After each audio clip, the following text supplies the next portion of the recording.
O trees of life, oh, what when winter comes we are not of one mind, are not like birds in unison migrating, and overtaken, overdue, we thrust ourselves into the wind and fall to earth into indifferent ponds blossoming and withering we comprehend as one and somewhere lions roam, quite unaware, in their magnificence, of any weaknesses but we, while wholly concentrating on one thing, already feel the pressure of another. Hatred is our first response. And lovers, are they not forever invading one another's boundaries? Although they promised space, hunting and homeland. Then, for a sketch drawn at a moment's impulse, a ground of contrast is prepared, painfully, so that we may see for they are most exact with us. We do not know the contours of our feelings, we only know what shapes them from the outside. Who has not sat, afraid, before his own heart's curtain? It lifted and displayed the scenery of departure. Easy to understand. The well-known garden swaying just a little. Then came the dancer, not he. Enough. However lightly he pretends to move, he is just disguised, costumed, an ordinary man who enters through the kitchen when coming home. I will not have these half-filled human masks, better the puppet. It at least is full. I will endure this well-stuffed doll, the wire, the face that is nothing but appearance. Here out front wait. Even if the lights go down and I am told, there's nothing more to come, even if the greyish drafts of emptiness come drifting down from the deserted stage, even if not one of my now silent forebears sit beside me any longer, not a woman, not even a boy, he with the brown and squinting eyes, I'll still remain.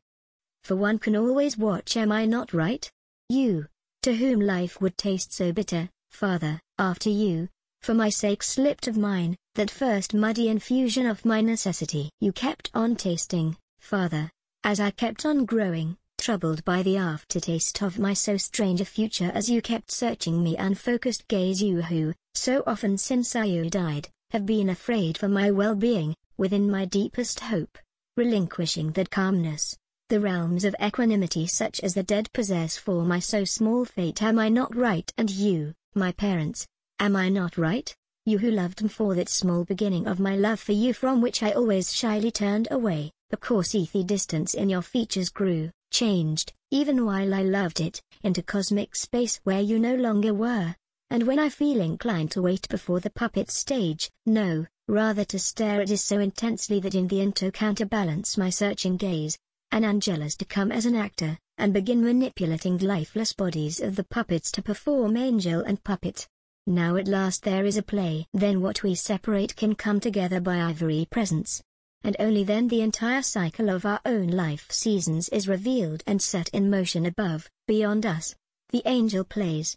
Look, must not the dying notice how unreal, how full of pretense is all that we accomplish here, where nothing is to be itself.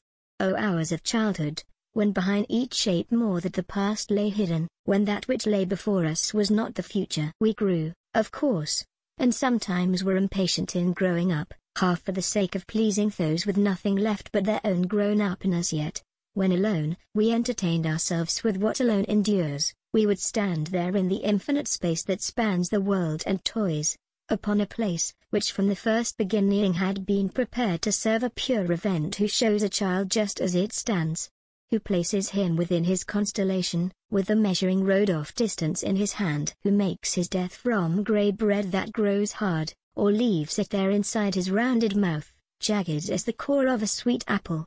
The minds of murderous are easily comprehended. But this, to contain death, the whole of death, even before life has begun, to hold it all so gently within oneself, and not be angry, that is indescribable.